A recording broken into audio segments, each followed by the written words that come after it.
আসসালামু আলাইকুম এভরিওয়ান। মায়ের বাদন গল্পের দ্বিতীয় পার্ট। তো চলো বেশি কথা না কইয়া গল্প শুরু করা যাক। মিলি আবার আমাকে ফোন দিল। এবার সে কিছুটা নরম হলো আমার প্রতি। হয়তো বুঝতে পেরেছে আমি ভালো নেই। মিলি আমাকে জিজ্ঞেস করলো, কি হয়েছে তোমার? আমি কিছু বললাম না। মিলি আবারও জিজ্ঞেস করলো। আমি এড়িয়ে গেলাম।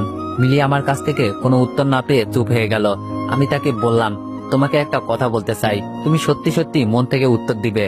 যদি মন থেকে উত্তর দাও তাহলে আমি কথাটা বলবো, না হলে বলবো না। তখন মিলি বলল, কি এমন জানতে চাও যে আমাকে এভাবে শপথ করিয়ে নিচ্ছ?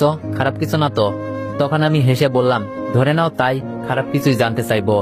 আমার হাসি শুনে মিলি খুশি হতে পারলো না, কারণ আমার হাসি সুন্দর না। তাই হয়তো মিলি মন খারাপ করে বলল, তোমার হাসিটা আগের মতোই আছে। একটা মানুষ এত বিস্ত্রী ভাবে হাসতে পারে, তোমার হাসিটা না শুনলে বুঝতাম না। আমি আবারও আমার বিস্ত্রী হাসি হেসে বললাম, মিলি, এই 2 বছরে তুমি কখনো আমাকে মনে করেছো, কিংবা আমার জন্য চোখের জল ফেলেছো? মিলি খুব সহজেই বলল, তোমাকে মনে করেছি ঠিকই, তবে তোমার জন্য কখনো চোখের জল আনিনি। আমি অবাক হলাম না, কারণ আমি জানতাম মিলির এতটা কাছের মানুষ আমি কখনোই হতে পারিনি যে আমি তার জীবন থেকে চলে আসতে সে চোখের জল ফেলবে। কিছু মানুষকে ভালোবাসলেও তাদের কাছের মানুষ হওয়া যায় না। আমিও হয়তো তেমন একজন মানুষকে ভালোবেসেছিলাম। আমি কিছুটা সময় নীরব থাকলাম, তারপর বললাম, আমি চলে যাওয়ার পর কি তোমার জীবনে বিশেষ কেউ এসেছিল, কিংবা কারোর সাথে খুব ভালো থাকার মতো সম্পর্ক হয়েছিল তোমার? আমার এমন কথা শুনে মিনি অনেকটা সারপ্রাইজড হলো। তবুও সে খুব স্বাভাবিকভাবেই বলল, তুমি চলে যাওয়ার পর একটা ছেলে আমার জীবনে এসেছিল।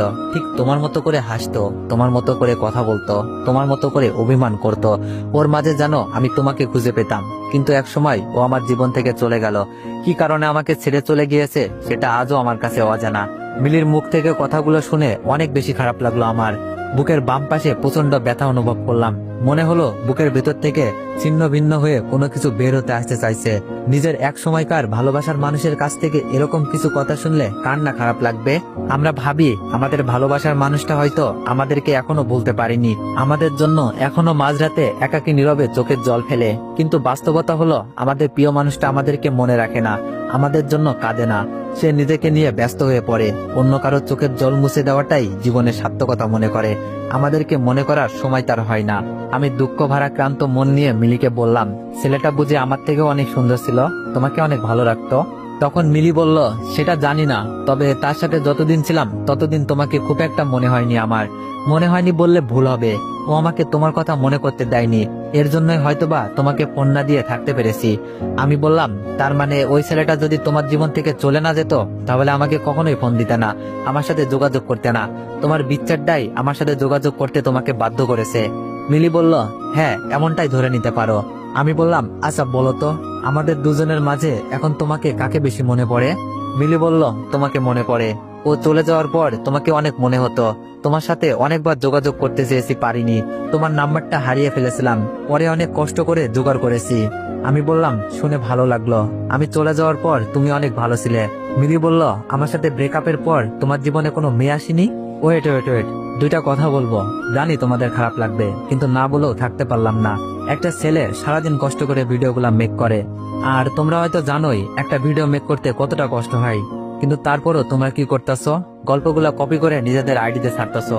তো যাই হোক, এইটা নিয়েও আমার কোনো মাথা ব্যথা নেই। মাথা ব্যথা হলো তোমরা গল্পগুলোর নাম চেঞ্জ করে তোমাদের আইডিতে ছাড়তেছো।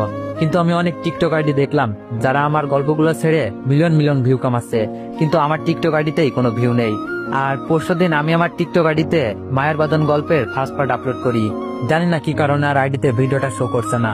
তো যাই হোক ভাই, তোমাদের একটা কথাই বলবো, তোমরা গল্প ছাড়ো ব্যাপার না, কিন্তু আমারে মেনশন করে দিও আর গল্পের নাম চেঞ্জ করো না প্লিজ। আর আমার রিয়াল টিকটক আইডি হলো এমার দীপু হাসান 8, আর YouTube channel voice of Dipu official. তো চলো গল্পে ফিরে যাওয়া যাক। আমি বললাম, সেটা তো তুমি জানো, এ কারণেই তো আজ আমি নিঃস্ব। যাই হোক, এসব কথা বলে নিজের কষ্টটাকে বাড়াতে চাই না। তোমাকে একটা কঠিন প্রশ্ন করি, তোমার জীবনে 2জন ছেলে এসেছিল না, আমি আর ওই ছেলেটা, যাকে পেয়ে তুমি আমাকে ভুলে গিয়েছিলে। তুমি কি বলতে পারবে এই 2জন মানুষের মধ্যে তুমি কাকে সত্যি সত্যি ভালোবেসেছিলে, মন থেকে নিজের করে চেয়েছিলে? মিলি বলল, তোমাকে। আমার এখন ওই ছেলেটাকে মনে পড়ে না, কিন্তু তোমাকে মনে হয়। ওই ছেলেটাকে আমি ভুলে গেলেও তোমাকে বলতে পারিনি। আমি বললাম, মিলি, তোমার মন অনেক মিথ্যা বলে, মনকে বুঝাও, এত মিথ্যা বলা ভালো না।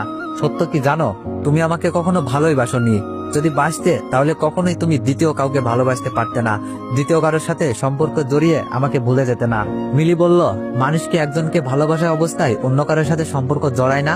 আমি একটা মেয়ে হয়ে বলছি, তুমি হয়তো জানো না কত শত মেয়ে নিজের ভালোবাসার মানুষকে ভুলতে না পেরেও পরিবারের কথা চিন্তা করে অন্য একজন মানুষের সাথে বিয়ে নামক পবিত্র বন্ধনে জড়িয়ে পড়ে। তারা কি একজনকে ভালোবাসার অবস্থায় অন্য কারোর সাথে চিরদিনের জন্য নিজেকে জড়ায়নি? আমি না হয় রিলেশনে জড়িয়েছিলাম, কিন্তু তুমি কি করেছো? তোমার থেকে বয়সে বড় একটা মহিলার সাথে অবৈধ সেক্সুয়াল সম্পর্কে জড়িত হয়েছো। তাহলে বলো, তুমি আমাকে কতটা ভালোবাসতে, যার জন্য এরকম একটা অবৈধ ফিজিক্যাল রিলেশন করতে পেরেছো? আমি বললাম, আমি তোমাকে আমার ভালোবাসার প্রমাণ দিতে চাই না, কিংবা বিশ্বাসও করাতে চাই না আমি নির্দোষ। যেখানে আমার বাবা মাকেই বিশ্বাস করাতে পারিনি, সেখানে তোমাকে বিশ্বাস করিয়ে কি লাভ? এমন না তো যে তোমাকে বিশ্বাস করাতে পারলে সারা দুনিয়ার কাছে আবার আগের মতো বিশুদ্ধ হয়ে যাব। মিলি ফোনটা রেখে দেয়। কেন এমন করলো জানি না। পরে যখন ফোন দিলাম তখন ফোন বন্ধ পেলাম। এখন প্রায় রাত 1টা বাজে। ফুটপাতের মানুষগুলো ঘুমিয়ে গিয়েছে। জনমানব শূন্য স্থানে যেমনটা নীরবতা বিরাজ করে, ঠিক সেরকমই নিস্তব্ধতা বিরাজ করছে এখন। দুই একটা কুকুর মাঝে মাঝে গেউ গেউ শব্দ করে উঠছে। এছাড়া আর কোনো শব্দ আমার কানে আসছে না। আমার একটু ভয় হতে লাগলো।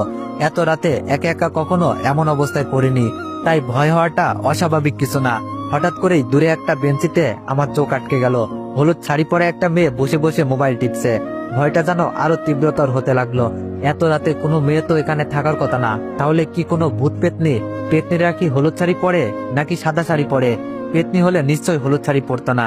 আমি ভয়ে ভয়ে মেয়েটার দিকে এগিয়ে গেলাম। পায়ের দিকে তাকিয়ে বুঝলাম পা মাটির সাথে লাগানো। তার মানে ভূত হওয়ার কোনো চান্সই নেই। ভয়টা কিছুটা হলেও কেটে গেল। আমাকে দেখে মেয়েটা দূরে সরে বসলো।